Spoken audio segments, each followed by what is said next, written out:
Hello, everyone, and welcome back to Kuon. Last episode, we saw the end and the demise of the rest of our cadre, from Dokai pretending to be Big Hat Logan, or being the ancestor of Big Hat Logan, as well as Doryo, and some more questions and answers have been given that we'll be exploring in this episode. On Twitter, Decoy Black Mage mentioned that a lot of the invulnerability for Kureha is because that is our player character, which is a really interesting thing to think about, because it is. Our character looks like Kureha, but their mental self-image projects them as Utsuki, which is why we think of them as Utsuki. And so that's a really interesting thing to talk about or think about. Also, the question as to what the Kureha or the Utsuki that we play is, and that might be for lack of a better term, a shadow. So while we got a few answers, we were also given a few questions that we need to answer and answer to ourselves. But this is the final episode of this Yang phase.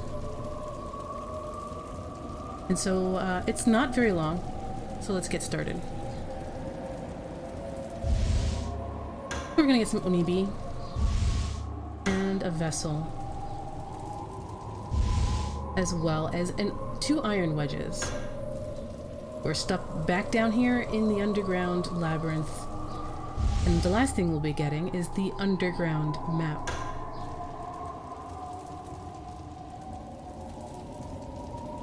So I really enjoy how the game basically swerves and starts to subvert what we think we know about the characters and who the characters are and what we're actually playing. So that's very interesting. So against these walls, we're going to be using an iron wedge, which will open up a path for us to go to.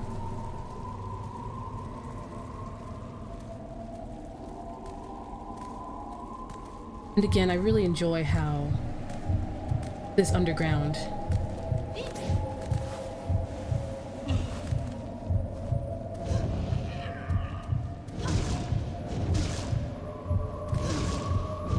it looks like the body of a person.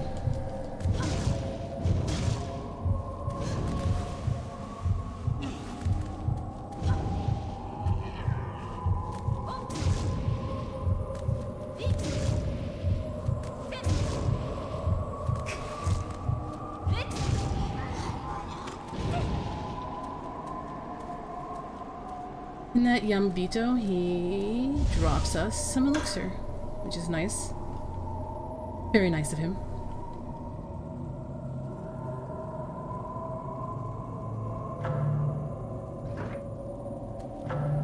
Oops, wrong button.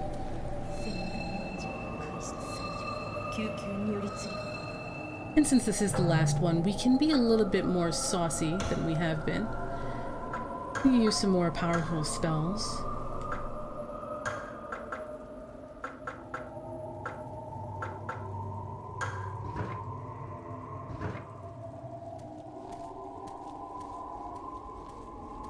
Over here, we're going to find one of Miyoshimaru's notes. Miyoshimaru, servant boy, writings on a leaf. Now I know what's happening. The manor has become a huge silkworm nest. I'm a silkworm too. A silkworm who spins a cocoon. And so, not only is this place a feeding ground, like it is for Lady Fujiwara,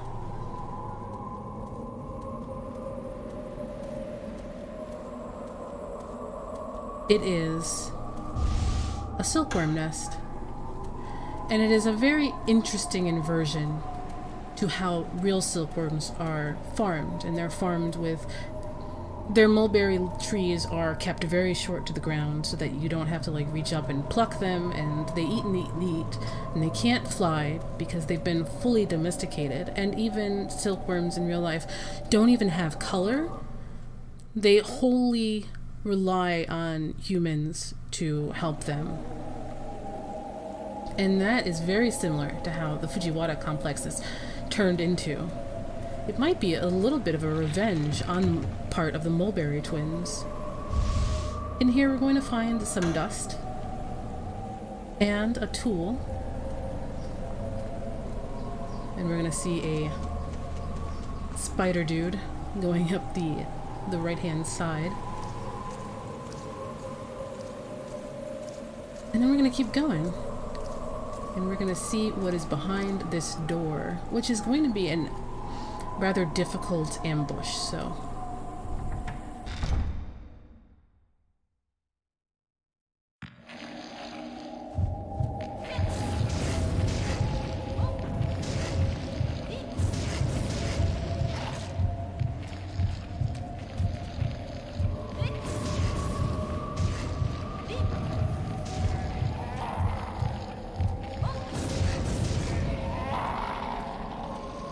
Anytime when there's two or more enemies,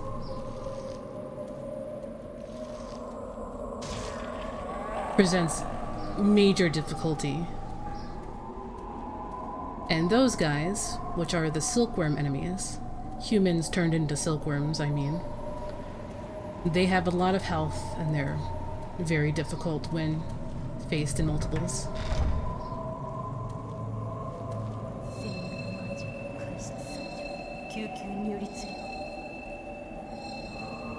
We're gonna center ourselves because there's another one very soon, so let's refill our spells.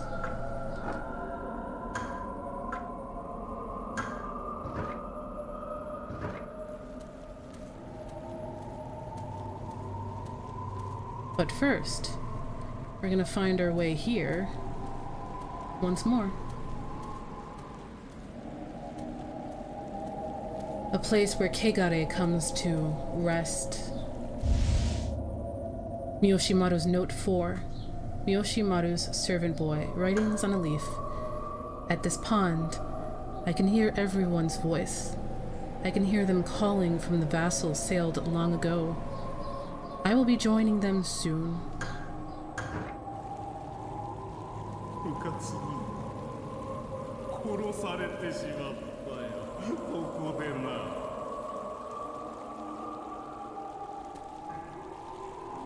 Vessels filled with tainted goods sailed away, carrying sin. Here in a graveyard of blood rest the vessels that once sailed. Memories carried on tiny little boats, stagnant on blood. And that Kegare permeates so much that it is in the walls, in the ground.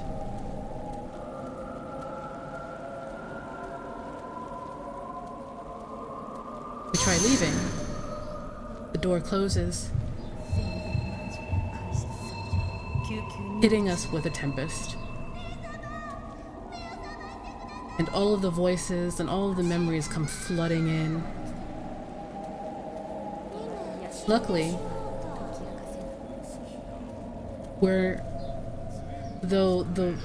whoever it is hopes that we can go insane in here for easy pickings, this wall is rather weak. So let's get out of here before we go nuts.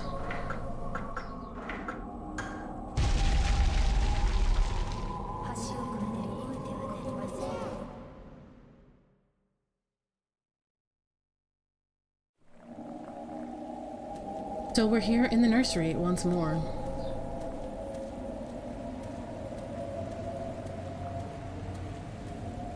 Use this bridge to get over.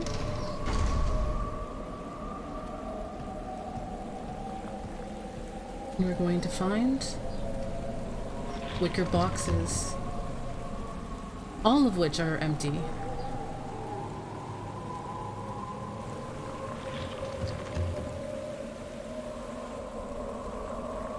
Except one,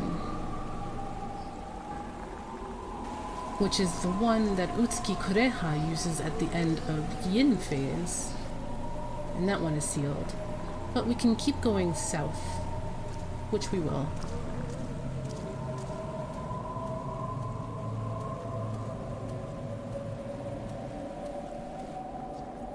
If we check over here first, we're going to see Ayako's corpse hanging amongst the group of corpses.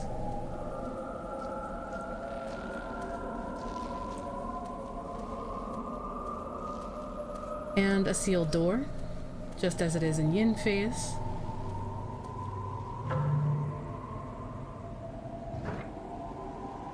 And there really isn't very much to find here, so we're going to keep moving.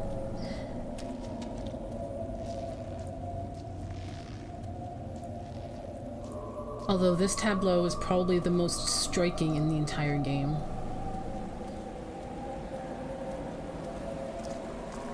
Alright, the door's over here. So we're going to use our Uranus cloth, and we're going to be nosy.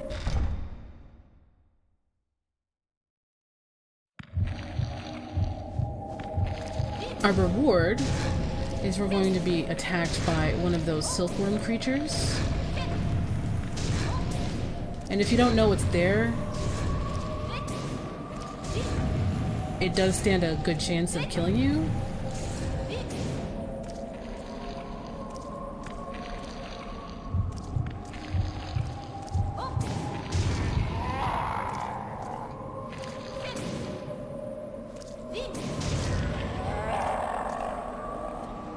Since I knew it was there, I was able to target pretty immediately. It's trying to get you to come this way because there is an ambush right after you look at this wicker chest. And notice that the lid can't be opened, perhaps sealed from the inside. The one over here will open up. And a silkworm guy will pop right out.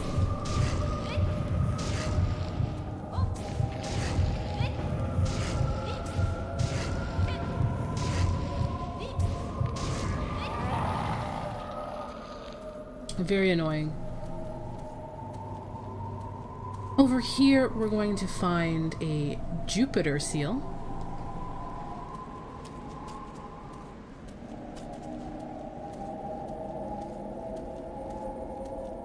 And down here, we're going to find something rather interesting. A building, which is a little bit odd because it's underground.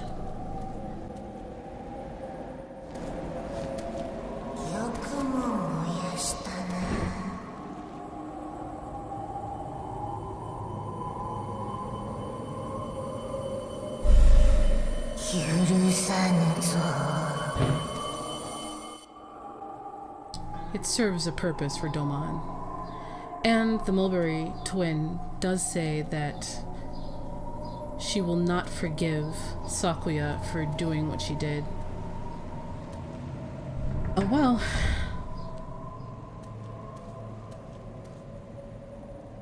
In here is a sort of library.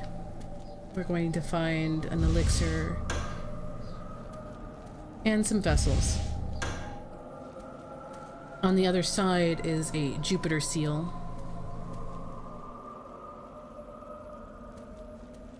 As well as another door, which is where we're going.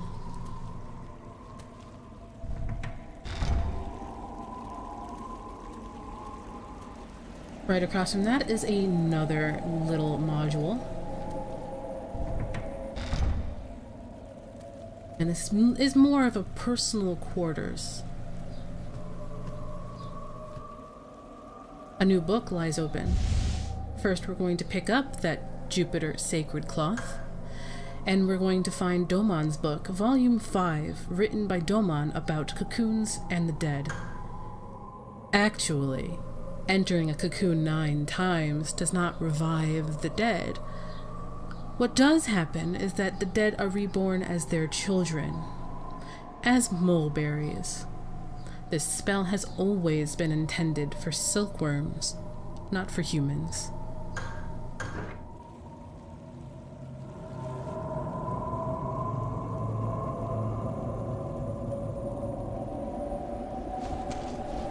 きながらえておったか。他の3人はとうに餌として役目を全うしたというのにな。シオン、あなたはそのために我らを。弟子など我が権威を知らしめるための形骸に過ぎぬとそう思っておったが、クオンの呪法にはちょうど良い餌となったな。貴様らのようなグズが役立つ道はただ一つ。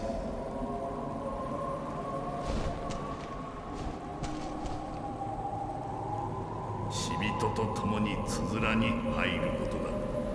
それでクオンのつづらは完成する。ドーマン！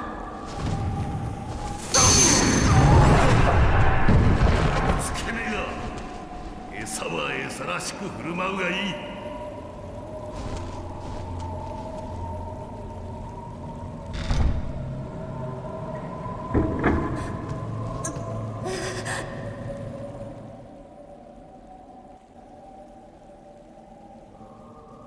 And there is the plan of Doman, so hell-bent on sacrificing his disciples, his daughters, all for a grudge and a rivalry against Abe no Seimei, which might be one-sided.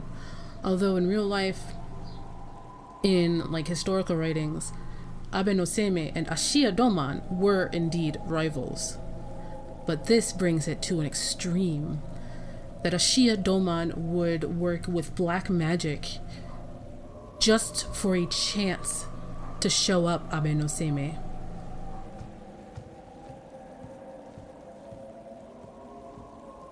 It's an obsession.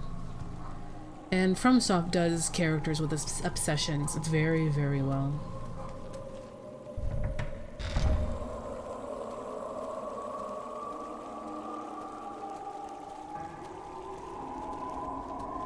So there's another door that we need to hit first, and we need to use our new Jupiter seals.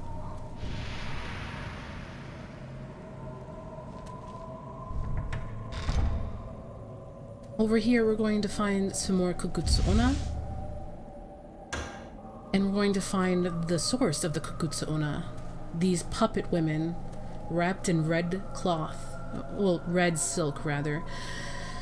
And the silk is some of the magical silk that has been made in this complex. And somehow Doman is able to put them into the spell card for a summon. On the other side of this room, we're going to find a crumpled note. A note scribbled by Doman. Kureha's assimilation has advanced considerably. Soon the Kuon spell will be completed. I've been waiting so long. Seimei! I eagerly await your arrival. I can hardly contain my excitement at the thought of our encounter.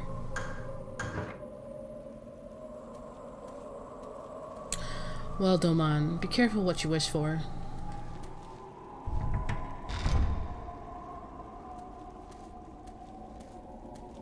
You might just get it.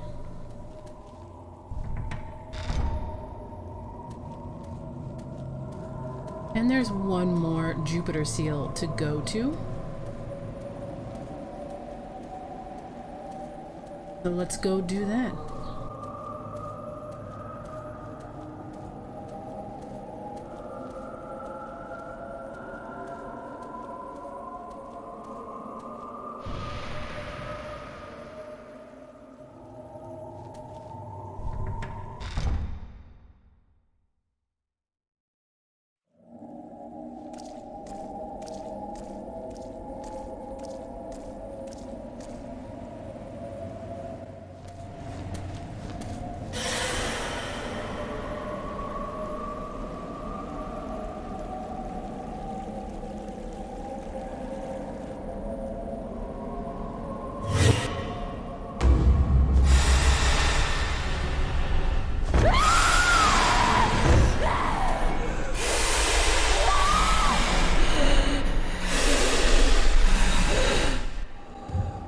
And you do not want to mess with her.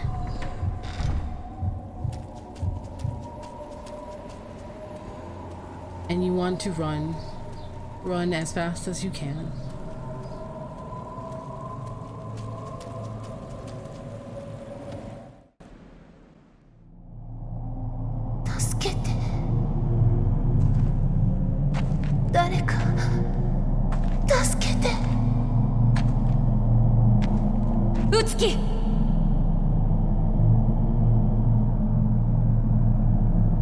うつき、無事だったか。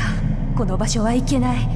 そなたの姉はもう。うつき、助けて、お願い。やめてくれ、うつき。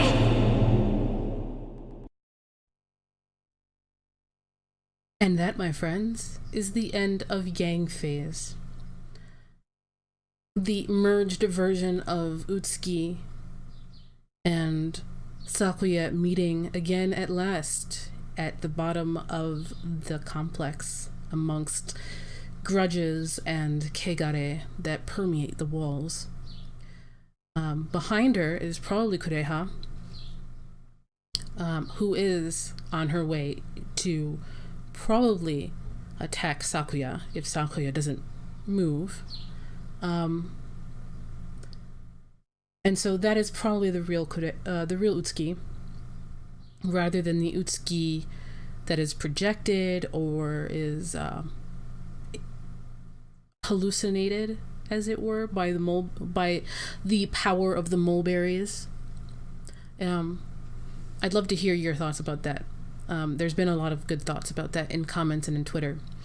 As the next episode will probably be the last, because the next episode is not as just as short as this one.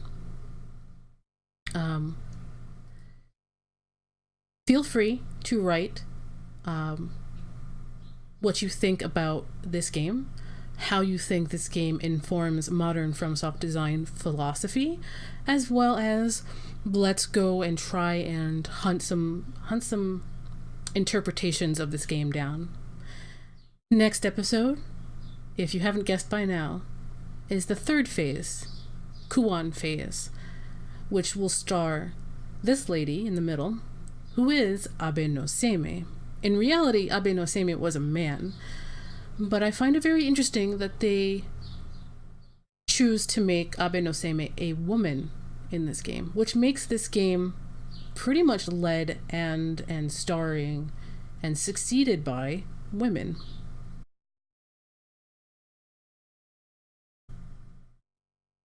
But yeah, next episode should not be very long. It is essentially a victory lap, just as this episode was for Yang Phase.